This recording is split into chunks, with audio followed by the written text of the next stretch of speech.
Hi everyone, it's Jerry. With the classical portion tied, we move on to tiebreaks to determine a 2023 World Chess Champion. This is game 1, rapid time controls. Liren has the white pieces, 25 minutes with a 10-second increment. D4 on board, and we have a quick capture on C5, early material plus for white. And he is not so quick to give that pawn back up. Deploying the bishop on e3 is atypical in general when this pawn is still on e2, but it is with purpose. Black has to work harder now to try and regain the material. Bishop e7, fianchetto for white, and more security for the c5 pawn. So how is black going to deal with this? It's disrupting the bishop right now. Needs to find a new square. Goes to d4. And this is played with the intention to meet e5 with h3, counterattacking the knight. Queen c7, castles, e5, h3. Pawn takes bishop, pawn takes knight. Pawn takes pawn, knight takes pawn. How do you deal with knight takes d5? This would be a really powerful piece. What would it not be hitting?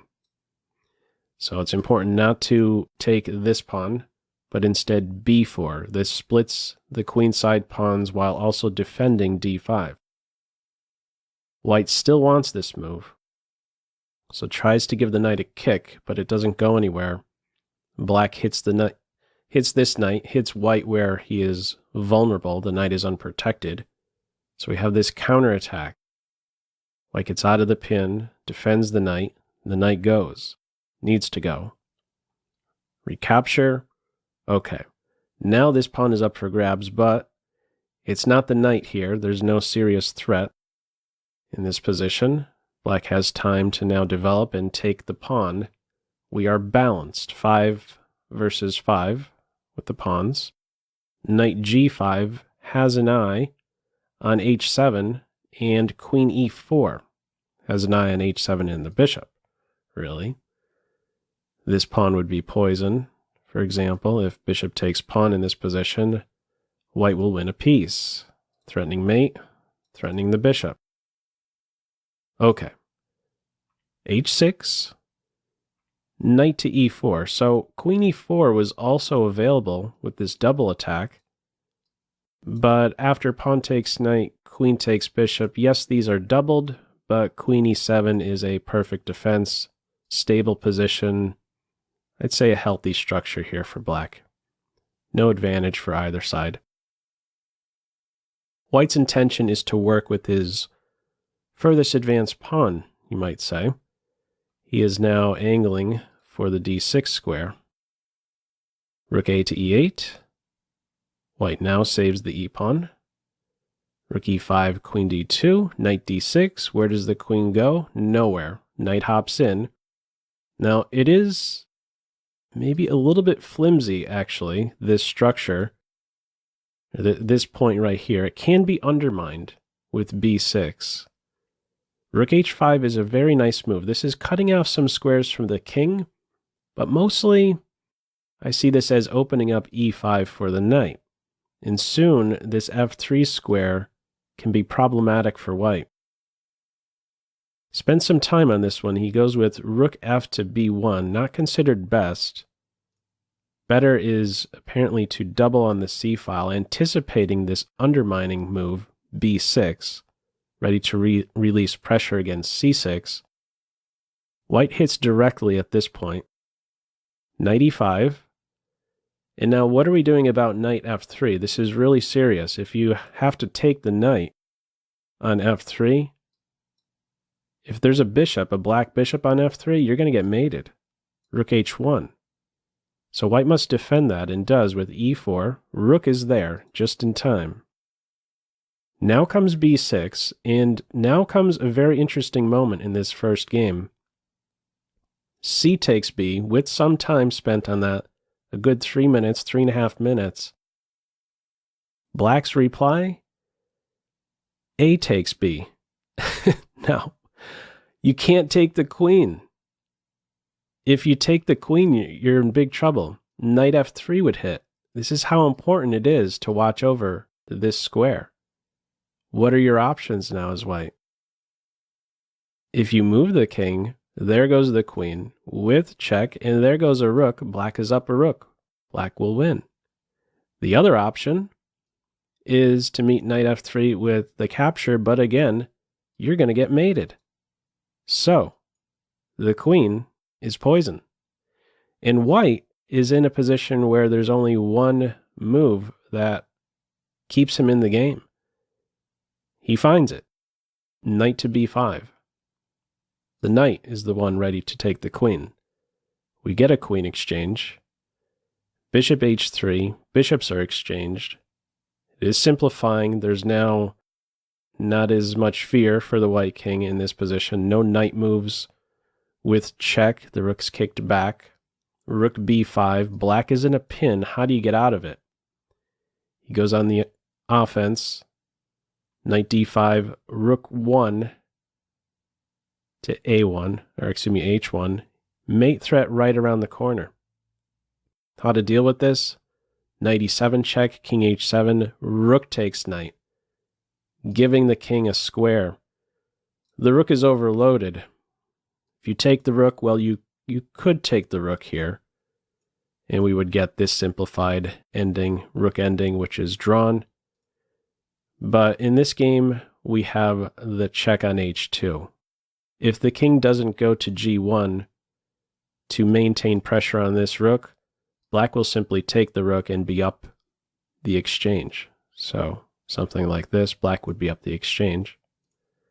The king must keep pressure on this guy and does. King g1, rook h1, king g2, and the players agree to a draw. This one was headed for a threefold repetition, a draw in game number 1. And a quick snapshot of the tail to tape to game 1. Very high level play, 95% accuracy for Liren versus 96 for Nepomniachtchi. Game 2, Nepomniachtchi playing white now. We have a very familiar opening. We've seen this in the classical portion plenty of times, and now in this rapid game, number 2, it is a closed Ruy Lopez, and it's the a-pawn that's advancing in this case and opening up a square for the bishop. We've seen the c-pawn and a-pawn move time and time again whenever d6 is in, and this is secure. So bishop d7, h3, castles, bishop e3, bishop's kicked back, and now we have this capture on a4. How is white getting the pawn back? First, bishop d2. Knight goes back to c6. Knight c3 with an eye on a4. And he's picking it right back up. This move 14. And defending against b2. Knight d4. Bishop c4. And now a nice move here, c6. It may seem like this is up for grabs, but there's some cost connected with this. Black is ready to break in the center with d5. So I'd like to highlight this. If bishop takes pawn, there's rook a8. And when the bishop goes back, there's this move, d5. This is now hit twice. And what do you do about that? Take. Now black would be able to recapture. The bishop is hit, and there's a problem here. You'd have to go back here to save the piece. Not ideal. Knight takes bishop. Really not a great structure to take on as white. So it's not some clean win of a pawn in this position to take on a6. Knight takes knight in the game. Pawn takes knight. Two squares have opened up now. Or there's two weaknesses because of this last recapture, namely d5 and f4. Both are no longer defended by the pawn. White makes use of one of those squares immediately, goes to f4. pins the pawn and hints at an e5 pawn break. From here, bishop to e6. I like this next move by white, rook to e1. He's saying, you take me on c4. First of all, I don't want to take you and open up this file for the rook. He's saying, I'm okay if I have to take away from the center. Now, in the game, a5 is played. The pawn is saved at this stage. If black captured on c4, why is white okay taking away from the center? Well, for one, he's not going to lose the e4 pawn. That was one of the ideas behind rook to e1. But the main square to focus on after this recapture is d3. This is now a perfect spot for the white knight, who's currently not the greatest piece, but in just a few moves, with the few moves being b3, knight b2, knight d3, it's going to be a best piece in the game. Black understands this, does not bite on c4, a5, queen f3, black is now out of the pin, e5 hits, knight d5, and now we have e takes d6. So this wasn't considered best. It was better to have maintained the tension, but this is a rapid game. They are approaching the 10-minute mark. Can't spend too much time on each of these decisions. The dark square bishops are gone. Queen e4, going after d4. Knight f4. This is a really good piece. What is she doing? Watching the pawn, watching the knight, watching out for this knight that's on the edge. Don't want to allow this guy to get to c5 so easily. From here we have a queen exchange. No queens on board. This knight could now start thinking about maybe going to c5. Only at this point does black go ahead and take on c4. Black has an eye now on breaking with d3. White won't be in time to get these moves in with b3, knight b3, b3, knight b2 to d3. This knight and pawn are coordinating. d3 is nearby for black. Rook b4, rook c5, defense and attack. d3 hits, and now there's an only move here for white. He finds it. You have to get rid of this pawn. If you try something else, this is a funny line. If you play the move c3, I'll throw this to you as a pop quiz. What's the best move for black? Feel free to pause the video. Okay, the best move is rook takes knight. And after the capture, there's no stopping this pawn. This guy can't go here for multiple reasons. And this guy here is only temporarily stopping the pawn from advancing. Black would be able to give this check. And then after king f1, knight c1, stopping not only the rook from getting here, but also the king from getting here. Black will soon promote. So, c3 would fail to rook takes knight. That's a very nice sequence. Okay, in this game, it's c takes d3, knight takes d3, rook takes c6. Important not to take this pawn straight away. In the game, knight e5 is played. If you take on b2, you're helping this rook to see the a pawn, and white is better because he's up the pawn and has also already invested a tempo for a flight square. Okay, there's a better approach, and black knows it. He goes with knight e5, and in this way takes c4. Soon, we're going to have all queenside pawns exchanged.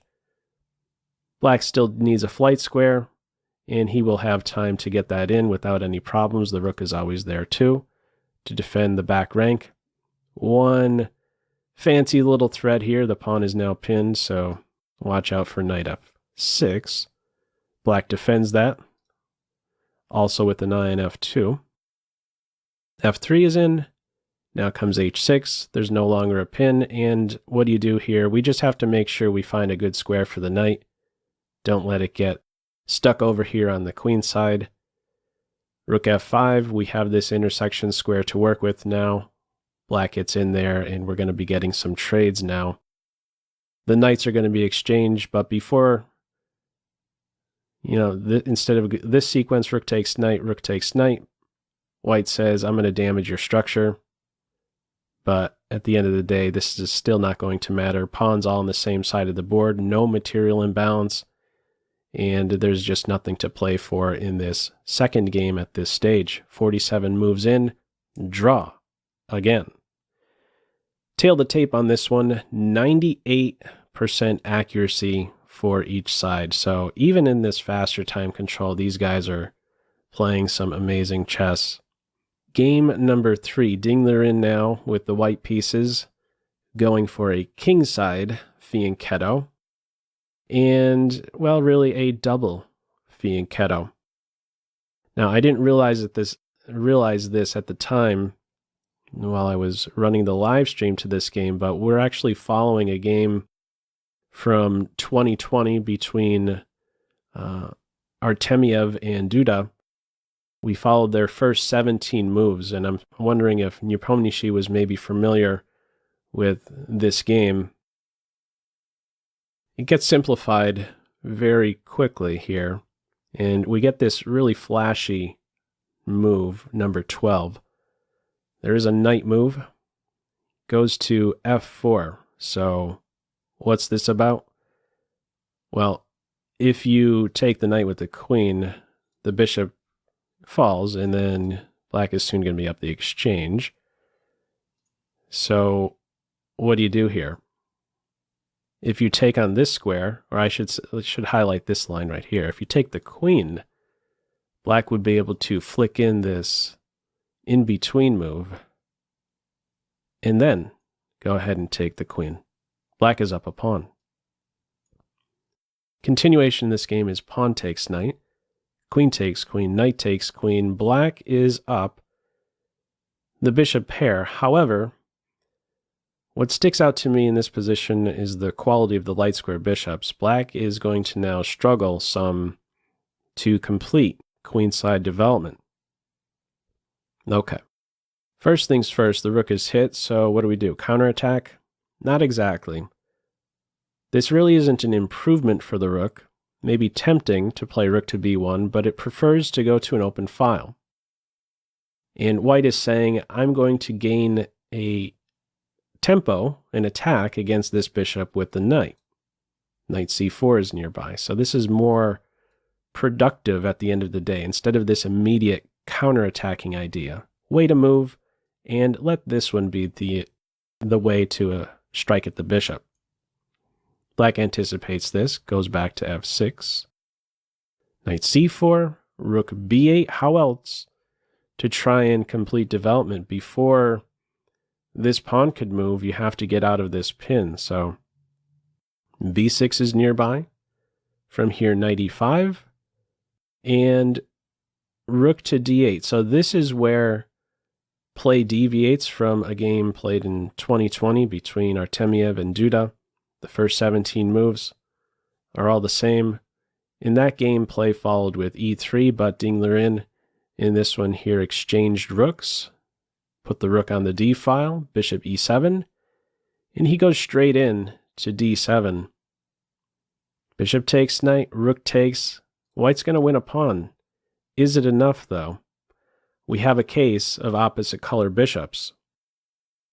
In order to hold the draw, a good approach here for black is to get the rooks off. He tries for that. White says, not so fast. a5. And now from here we have rook to c4. I thought during the live stream an attempt here for maybe a win. I don't know. It's kind of tricky, but you could play different moves here. Bishop a6, rook c4. They're all reading around the same evaluation. There are these ideas where maybe you could play f5. It's reading the same type of evaluation. What is the idea behind this move? It's to weaken f7. It's to allow this bishop to have direct sight of this point. f7 is the weakest square at the start of the game, and in plenty of cases, into a middle game or even the end game.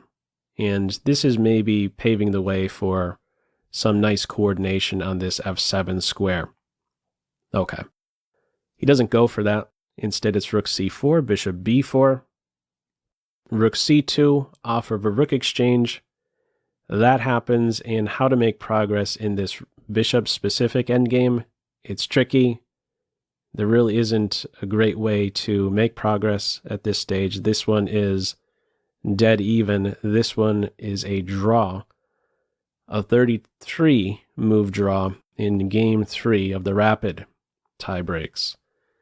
Tail the tape on this one, similar to game number 2, both players with a 98% accuracy, no inaccuracies, mistakes, or blunders for either side. Game number 4, Nepomniachtchi now with the white pieces, and what do you know? We have another Ruy Lopez closed variation. Now, in between each of these tiebreak games, there was about a 10-minute break. Now, you could be sure during that break, they're not just taking it easy. I'm sure they're talking with their seconds and doing any last-minute preparation for these games. And we are revisiting this same line that happened in game number 2. Who's going to be the first to blink? Who is going to be able to make an improvement over that second game? Knight a5, bishop a2, pawn takes, knight c3, rook b8, and here we have something different, this idea with the bishop coming to b1. The rook and knight are now watching over this point, ready to win the pawn back. Black says not so fast, queen e8. White has to work now a little bit harder to get that pawn back, and he is successful with getting the pawn back. b3 is now there. The knight is unprotected, the a pawn is pinned. c5, knight takes a. Who is better and why? In the computer's eyes, it's around even. Who's better structurally? White. Look at this structure right here. Well, actually, it's a full pawn island of 7, we can say. However, while white is better structurally, black is probably the side who's better piece-wise. Now, there's one dummy piece in this position, and that is this guy on b1. It almost feels like a Fisher random position. It's very rare to have a white bishop, or any bishop really, but a bishop, let's say, on this b1 square with the pawn still on c2. Okay? White needs to work a little bit harder before this guy gets active. Let's see how white manages to do that, or if he manages to do that. Repositioning the knight, first of all, for black. Knight c3, a5, knight d2, more repositioning.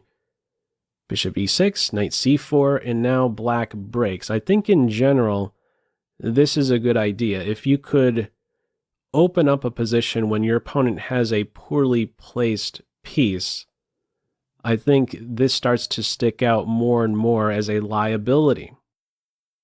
Black is going for just that. He's breaking with d5, e takes d5, knight takes d5, bishop d2, knight takes knight. Considered even better than knight takes knight is to play here, offer up the bishop for knight exchange, and also nearby there could be knight d4 with the possibility to break open on the king side with f3. If something like that ever happened, this pawn getting to f3, provoking light square weaknesses when this guy is not around to watch over the light squares, that could be very problematic for white.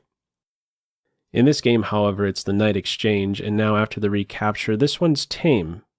These two kind of offset one another. He's watching over these two advances.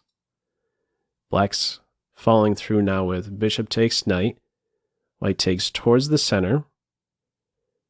From here, repositioning the bishop. Where is it going? It has an eye on that c7 square. Repositioning for white, a lot of repositioning. This guy needs to move in order for this guy to one day become active. I mean, I think during the live stream, I was saying, is this a possibility to try and get it on this diagonal? White has a different idea in mind, backing the bishop off. And now nearby there's c3, not only controlling the knight, but giving the bishop a square. Maybe you could pivot on c2 and then get to a4. There are other ways to try and activate the light square bishop. White would be immediately better if somehow this guy could get to this diagonal. But it's going to take some work. It's going to take some time. More regrouping, c3, cuts out the knight moves. Now comes f5. So nearby there can be e4, there could be f4. It's becoming very critical right around this stage here. All major pieces functioning for team black. Still some work to be done with the bishop on b1 as well as the rook on a1. This point right here, these pieces right here are conveniently defending a5. From here, rook a2. Some options now on the second rank, maybe e2 or d2, depending how things shape up in the center, what kind of pawn breaks there are. Queen g6, pinning the pawn, but mostly with an eye on this next move. There's now a battery formed. It takes 2 moves to get here, however you slice it, d7 to d6, so you could also go by way of g6 to d7. What do you do about that? White replies in the best way. He continues with g3. Now this is a very flimsy setup that white has here. The bishop wants to be over here defending these light squares now that they're weakened. Black has the safer king right now.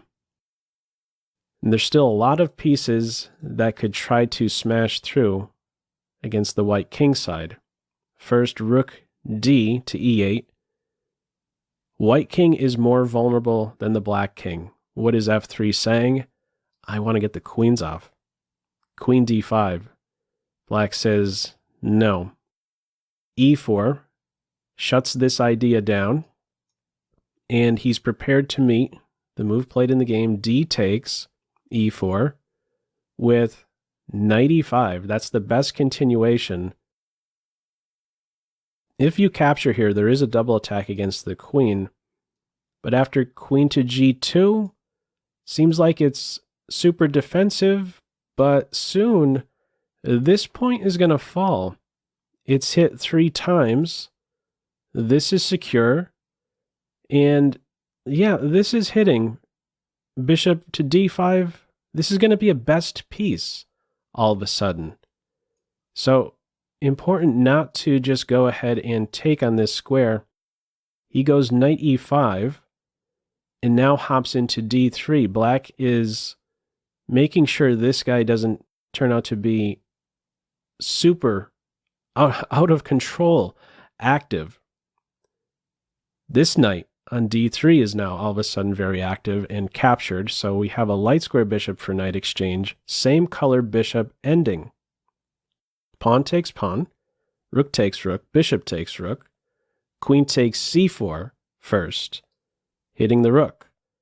Rook takes f5 next. We are balanced, the material. A scary a pawn though. If this guy starts to get rolling, could be a problem for white. Bishop to d2, a flight square for black. Bishop needs to find a new square or be defended.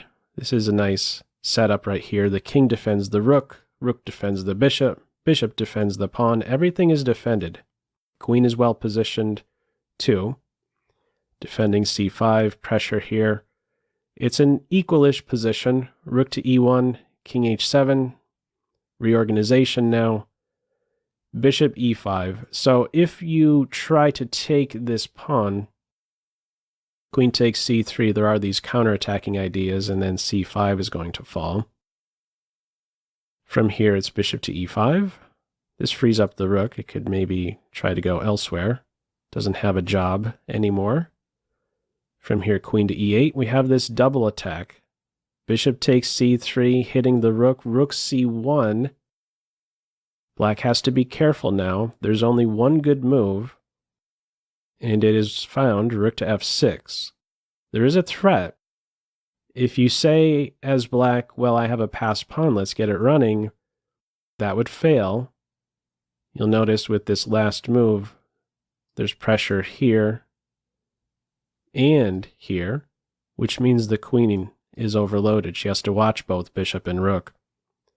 In other words, a4 would be able to be met with rook takes bishop. Queen takes rook, queen takes rook. White has one apiece. So, how do you get out of this? Rook f6, and now comes queen d7. What are we doing if bishop to d2? Well, black has the reply, rook f3 to defend the bishop. Queen d7, and now there's only one move that keeps black in the game. It's an even position. You have to find only one move here. Black finds it. Queen to e2. This bishop is indirectly defended. With queen e2, black is out of the pin. If rook takes bishop, there would follow queen e1 check, and you would win the rook. Okay, so is there any other move? Why is it so important that we get out of this pin straight away? If as black you test this out again, pushing the passed a pawn, that's going to fail. White would win now with the queen coming all the way back home. And now the queen's going to get to c2 with check, and then the bishop will fall. So, needs to get out of the pin, does get out of the pin with queen to e2, and also keeps pressure on f2. From here, queen d5, bishop b4, these are secure. Queen e4, check, king g8, queen d5 check, king h7. Do you see where we're going? Queen e4 check. That's not yet threefold repetition. Notice the clock times. We started in this World Championship match with classical. We've moved with this game, with these handful of games. These are rapid time controls, but with the clock times now, it's now blitz, maybe closer to now bullet time controls. Black is actually, with his next move, going for it. Says no to this idea of a threefold repetition. Black is for choice here. He's going into a self-pin in order to avoid the threefold repetition. This is a big positive over here. Even if there's a scenario where white could maybe track down these two pawns, it's very much holdable. Pawns on the same side of the board, for example, if it was just three white pawns and a rook versus two black pawns and a rook, black should be able to hold that. Okay, black's going for it with rook g6. Queen f5 keeps the pin, and maybe hints at this idea to take advantage of the rook. This guy advances, though. It is supported by the queen. h4, a big, big shift in the evaluation now. This is nearby. How is black dealing with that? He finds the best move. This is now all of a sudden a winning advantage for Team Black with the move queen d3, a new square that is available to the queen after this last move. So this is unpinning the rook. Going into an ending, this is no good. Black has good coordination here, two passed pawns. You're not getting this guy. This is winning for black. Queen exchange is avoided. Rook f6, queen g4, the pawn advances. It was hit twice. Rook d1, we have that covered. Queen falls back again. Welcome to trades. He's up. Feels like two pawns. Feels like these three are just offset by these two, and We pay more attention to the passers on the queen side. White cannot afford queen exchange. He goes to c8. Rook c6, not only hitting the queen, but there to assist the advance of the c-pawn. Queen a8, rook d6. Now, look at the times. It's going to, they're not right to the very second accurate, but it gives us a very good idea of how this game played out, what this came down to, how much of a time scramble it really was in this championship, in this fourth game. We have rook to d6, so you could go ahead and play c2. What maybe keeps black from playing in this way? Well, some battery on the back rank and mate nearby. How would you be dealing with that? Black would have a good continuation by queening, and then following up with queen c6, and this will defend all squares, provide a square, first of all, against the mate threat, and there wouldn't be any good follow-up checks. If there's this check, king here, we got things covered, and we are certainly welcome to a queen exchange being up the bishop. So he could have simply pushed the pawn in this position, but he's making sure this guy does not get active. He's trading a pair of rooks. We get this ending right here. Check, queen g6 to cover, queen c4, queen check. Now the a-pawn advances. So this was not just a check, but it's assisting to defend the bishop so that this pawn could now start to run. The queen is also watching out for any checks, any perpetual checks against the black king. Bishop d4, a3. This is now all of a sudden an even position. Computer says white has a way to now draw. Not a lot of time, though. Doesn't find the drawing idea. In the game, queen c7 is played, and now black has a win. What is the draw? Apparently to give this bishop up. Bishop takes pawn, king takes bishop, and then go for some perpetual check. Not at all an easy move to pull off, especially with this time control. He plays queen c7, looking for mate in one. It's defended. The queen goes back to g6, covering g7, covering any checks on the diagonal, and white is ready to push with one of these pawns, both of these pawns, very soon. Queen c4, c2. Bishop e3, the bishop gets out of the way. Looking to reroute. This could hit very soon. There's also a pin here. White gets out of the pin.